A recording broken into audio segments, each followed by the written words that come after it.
السلام علیکم ګرانو کتونکو. نن 21 فروری د مورنۍ ژبې نړیواله ورځ په ګرده نړۍ کې نمانځل کیږي. راځئ چې د خلکو نه پوښتنه وکړو د مورنۍ ژبې په باره کې.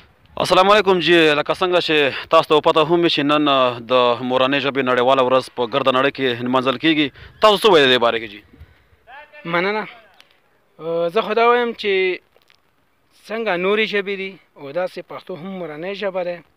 په کار داسې ده چې موږ پښتانه پښتو ولولو، پښتو وایو، پښتو بل چا ته وښیو، نو دا به ډېره ښه وي. لکه څنګه چې تاسو ته پته ده چې نن په ګرده نړۍ کې د مورنۍ ژبو ورځ نمانځل کیږي، د دې په اهمیت باندې د دې باندې که تاسو رڼا واچوله جي؟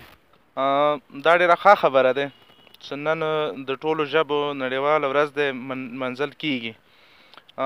لکه څنګه نورو ځایونو کې دا ژبې ورځ منځل کیږي، همداسې په پښتونخوا کې هم کیږي، ځکه چې زموږ ژبه چې دی هغه پښتو دی، نو پښتانه هم ډېر ښې طریقې سره خپله ژبه نمانځي.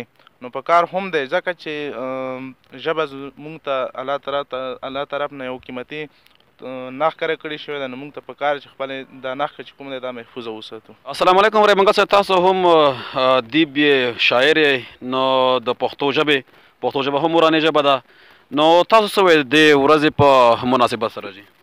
ډېره مننه. دې خو ډېر زیات اهمیت وي، هر قوم خپله مورنۍ ژبه لمانځي.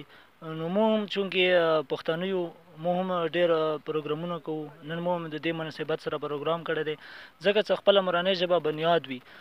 نو زموږ بدقسمتي دا دی چې ډېر پښتانه نه پښتو سمه لیکلی شي او نه یلی شي، حالانکې بنیاد ډېر ضروري وي. هغه یو شعر دی چې اول خپله ژبه پس د نورې ژبې بې بنیاده عمارت خو سمون نه کا. نو چې خپله ژبه دې سمه نه وي زده، بیا په نورو ژبو باندې هم ته سم نه پوهېږي. نو ځکه ضروري دی چې خپله ژبه مو په لیکلو کې او په ویلو کې په دواړو پوره زده وي. جی پښتو خو مورنۍ ژبه ده، اردو ته موږ مورنۍ ژبه ویلی شو؟ نو اردو ته که مو فکر وکړو دې قوم نشته، چې قوم نه وي نو بیا دې ته مورنۍ ژبه مو ځکه نشي ویلی چې دا یې چا ژبه کېدلی نشي، د یوه قوم ژبه هم نه دی، نو ځکه دې ته مو مورنۍ ژبه نشو ویلی. السلام علیکم جی، کټپه م راته وویله پښتو کې. یاري دې نه کوم یارېږم، د لرې لرې تومه شیبه دې کوم، وای وای وای. پښتو در باندې ګرانه ده؟ الحمدلله پښتو زنده باد. ټولو دنیا کې مورنۍ ژبې ورځ نمانځل کیږي، تاسو څه وایئ دې باره کې؟ بسم الله الرحمن الرحیم. شکر الحمدلله چې الله پاک مو پښتانه پیدا کړي او مو دې پښتو زبان باندې مو فخر کوو چې پښتانه یو، او دې عالمي ورځ ته پکار چې نو مخکې لږ غور کول پکار، تقویت ورکول پکار دي چې مخکې نړۍ کې دا لږ پښتو زبان وپېژني خلک، دا بهرني ملکونو والا څوک دا وپېژني چې پښتو یو زبان دی. پوه شوې؟ السلام علیکم جی، لکه څنګه چې تاسو ته پته ده چې 21 فروری نن په ګرده نړۍ کې د مورنۍ ژبو ورځ نمانځل کیږي، او تاسو هم پښتانه یې، پښتو هم مورنۍ ژبه، تاسو څه وایئ دې باره کې جي؟ زه خو دې په باره کې دا خبره کوم که نه څه وخت لږ خبرې ډېرې دي که نه، دوه درو خبرو کې څه نرسي که نه، د مو ډېره ستره پښتو دی که نه، خو خلکو ته د مو دغه دی چې د خپلې مورنۍ ژبې ته زور ورکړو چې مو دنیا سره سم شو. دنیا نه که زیاتېدا یې نه شوه خو څه کم ورنه لوړ نه شو. یعنې مطلب دا دی که نه چې هر زبان به مو زده کوو، کرامات دی، خو خپله ډنچه به ورکوو نه، چې خپله ډنچه ورکه کړو د مو ایمان و دین ورسره ورکېږي.